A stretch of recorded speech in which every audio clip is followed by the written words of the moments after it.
Continuamos con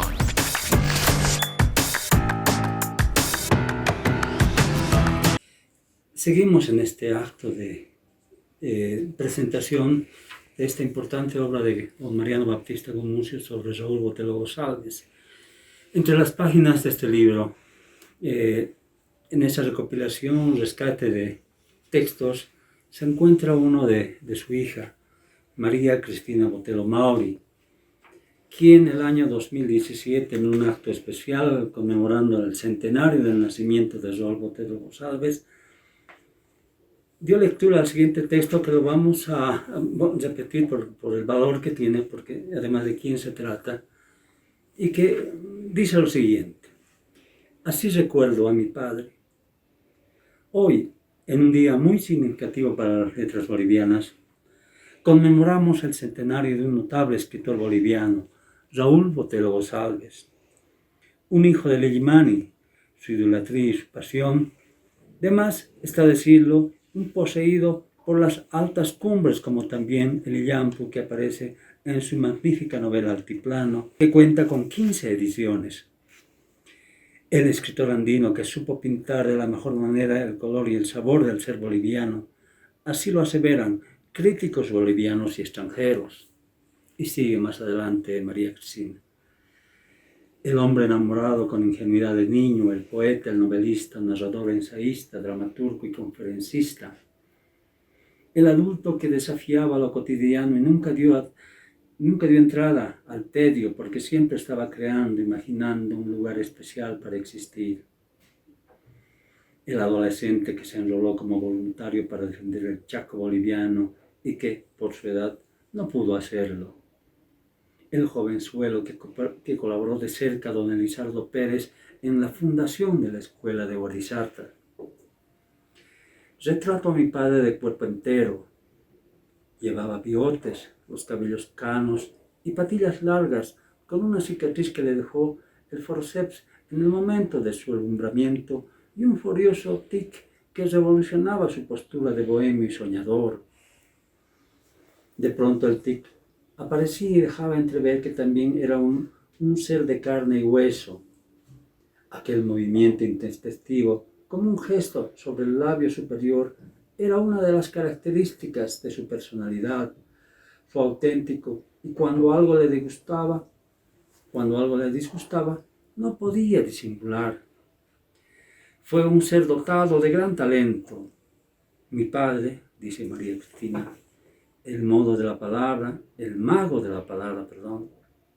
hombre del discurso y la sonrisa de galán, el hombre que me dio la vida, el hombre que me hizo amar la literatura. En una de nuestras charlas sobre los encantos y desencantos de la escritura, me pidió que me inspirara en El artista y la soledad, que leyó en el Espacio Patiño en La Paz hace algunos años. Cierro los ojos y evoco la presencia de mi padre. En aquel grave timbre de voz, una luz tenue, su traje oscuro e impecable y sobrio, sus lentes y un auditorio escuchándolo en respetuoso silencio. Él sabía muy bien de la soledad y de los contratiempos de la vida de un escritor. Hoy puedo identificarme con aquello. Sentíase solo en su mundo creativo. Estaba inspirado en la obra de Cervantes y aunque él quería revelarse ante la vida como delirio, fue un irremediable soñador. Gustaba existir sin estorbar a nadie, buscar la soledad para recrearse escribiendo. Y sigue más adelante María Cristina Botelho.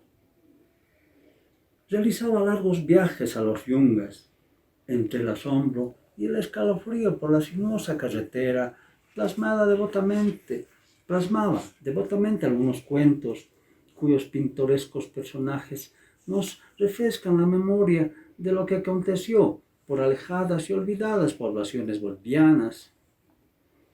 Le gustaba desafiar los principios, el paisaje majestuoso con su cascada luminosa, como una lluvia de cristales.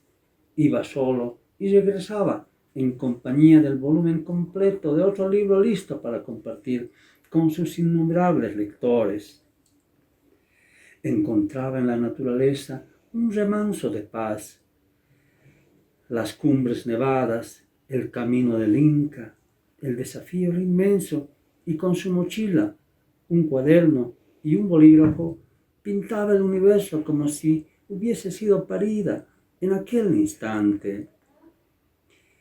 El artista y la soledad me ha enseñado que no existe la soledad cuando la palabra quietamente brota entre los labios y se plasma en los pliegos de papel.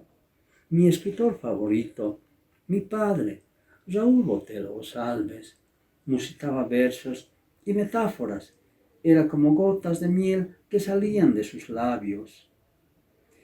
Había dominado el arte de escribir. Lo que no pudo vencer fueron las adversidades al final de sus días. Se estaría gestando el capítulo más tenebroso de la vida de su existencia.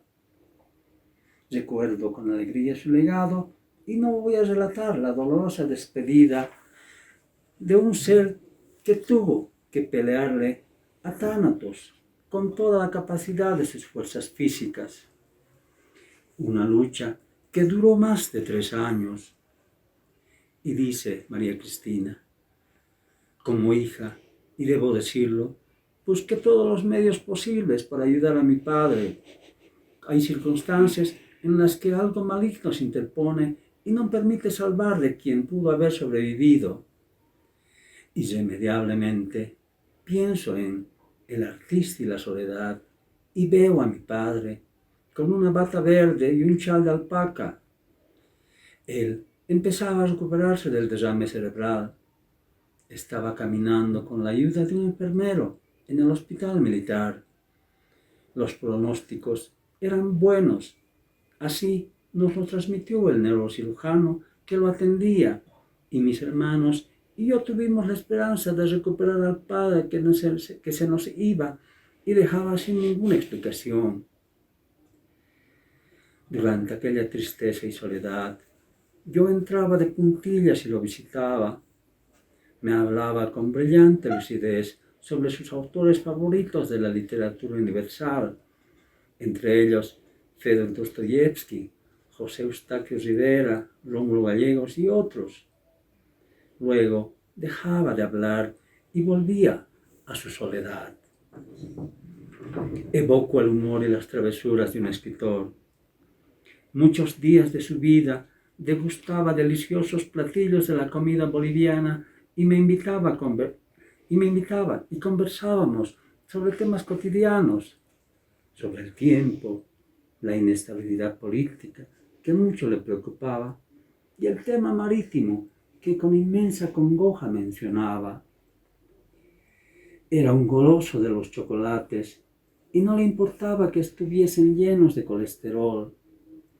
Decía que eran el elixir de la felicidad. Tenía muy buena puntería con la escopeta y le encantaba practicar este deporte en un jardín de nuestra casa de Obrajes. Madrugaba y se aprestaba a probar su destreza. Mi padre, dice María Cristina, era un niño grande. Durante sus primeras misiones diplomáticas en Asunción y en Montevideo, le gustaba dar extensos paseos a caballo. Jaime y yo éramos muy pequeños, pero lo recuerdo. Así como el famoso enano Pablito, que le inspiraba cuentos infantiles, aunque nosotros le temíamos. Creo que mi padre tuvo más momentos buenos que malos. Honró la vida a su manera, sin ataduras. Él era libre como el aire y celebraba la circunstancia y las pequeñas cosas. En los momentos de tertulia, mi padre gustaba compartir sus cassettes de música clásica conmigo. En ocasiones informales, cantaba tangos y zambas argentinas. Una frase de él que me ayudaba mucho: sé feliz, pero en la contrariedad haz como yo.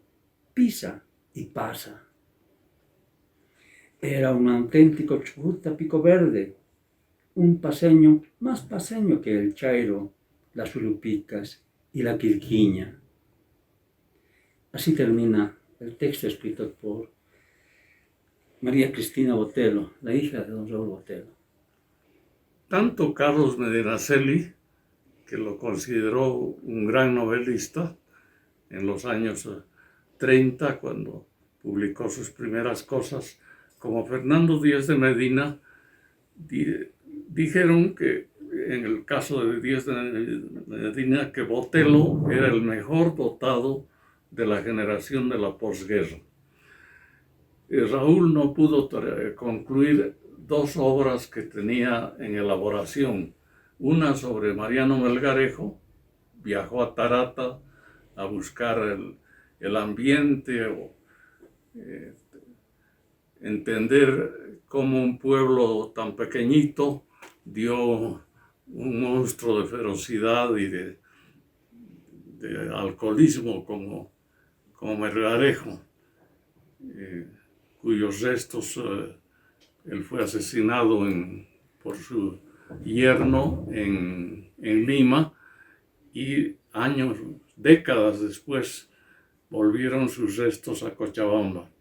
Bueno, Raúl estaba en el empeño de escribir sobre Melgarejo, pero también tenía una novela de la que publicamos en su momento los capítulos que él dejó, sobre Don Quijote, en realidad sobre Miguel Cervantes como corregidor de la paz, porque ese es el cargo que Cervantes le pidió al rey de España. Por supuesto que el rey no leyó nunca esa carta, sino un secretario, y al margen le puso una nota diciendo: busque por aquí alguna otra ocupación. No le dieron el cargo. Si le hubieran dado el cargo, el Quijote habría sido escrito en La Paz, o quizá no habría sido escrito nunca. Pero, en fin, son los misterios de la historia. Una lástima, porque Raúl no concluyó ese libro. El que sí concluyó fue el de la Reforma Agraria, donde hay un ácido retrato de Paz Estenssoro, se llama Los años violentos. Eso lo hizo en sus últimos años de conciencia. Voy a leer un pequeño párrafo de la impresión que le causó y que la recoge el historiador Alberto Crespo en su libro Del tiempo contado, que fue publicado en 1986. Dice Alberto Crespo: presentado por Ricardo Bonell, llegó un día Raúl Botelho González, quien acababa de ganar un concurso literario con su novela Borrachera Verde, atiborrado de lecturas y de imaginación, hablando todo el tiempo de libros, intelectualizado, medio obsesivo, sabiendo ya desde entonces que su vida estaría dedicada a escribir, mientras nosotros no teníamos ninguna idea de lo que haríamos con nuestra existencia ni para qué servíamos. Vivía en una antigua casa de la calle Potosí, que hoy ya no existe, con un patio con macetas y flores, al cual daba su escritorio y biblioteca. Nos contaba los argumentos de novelas que tenía en mente y leía varios de sus relatos, como La historia gris del Tata Limachi, siempre hablando con tono enfático y convencido, mientras nosotros nos enredábamos entre dudas y divagaciones. En eso, inspirado por la figura de Lizardo Pérez, se fue de profesor a la Escuela Indigenal de Guarizata, desde donde enviaba a los periódicos artículos firmados por Raúl Huaychatán, abstemio, pulcro, metódico, resistiéndose a complicarse con nuestra bohemia. Pasaron como 40 años. Él fue ministro de Relaciones Exteriores y presidente interino de la República. No se equivocó sobre su destino, porque llegó a escribir una veintena de libros de ficción, novelas y cuentos y unos 3 o 4 sobre política internacional. Lo que no habría estado nunca en mi programa fue que cuando él ejercía interinamente por unos días la presidencia de la República, me llamara por teléfono pidiéndome que lo acompañara a la ciudad de Santa Cruz para asistir a una ceremonia de graduación de los pilotos militares. Volveríamos el mismo día en el avión presidencial. Inmediatamente imaginé lo que ocurriría en Santa Cruz. Después de una larga y tediosa ceremonia en el patio de la escuela Germán Busch, iríamos a almorzar y yo me sentaría en la mesa en medio de 2 militares con los cuales seguramente no sabría de qué hablar. Inventé una excusa y entonces Raúl, con tono serio pero con el sobreentendido de que en el fondo reposaba la broma, me dijo: creo que te olvidas que estás hablando con el presidente de la República. Mandaré a 2 oficiales para que te conduzcan al aeropuerto y te instalen en el avión. Repetí la negativa y por supuesto nadie vino a buscarme. En una maniobra típicamente boliviana, Raúl fue separado de sus funciones de canciller mientras se hallaba en Quito representando a Bolivia en una reunión internacional. Días después me llamó por teléfono para invitarme a conversar en su casa. Cuando toqué el timbre de su departamento, en un edificio multifamiliar que él no quiso dejar mientras ocupaba aquellos cargos, la empleada me dijo: don Raúl ha ido al almacén del frente y me ha dicho que lo espere usted. Pensé entonces en esos otros gobernantes, dueños de casas fastuosas, con 2 o 3 automóviles a la puerta. Ese es el recuerdo que deja Alberto Crespo, el historiador, de su amigo Raúl Botelho González.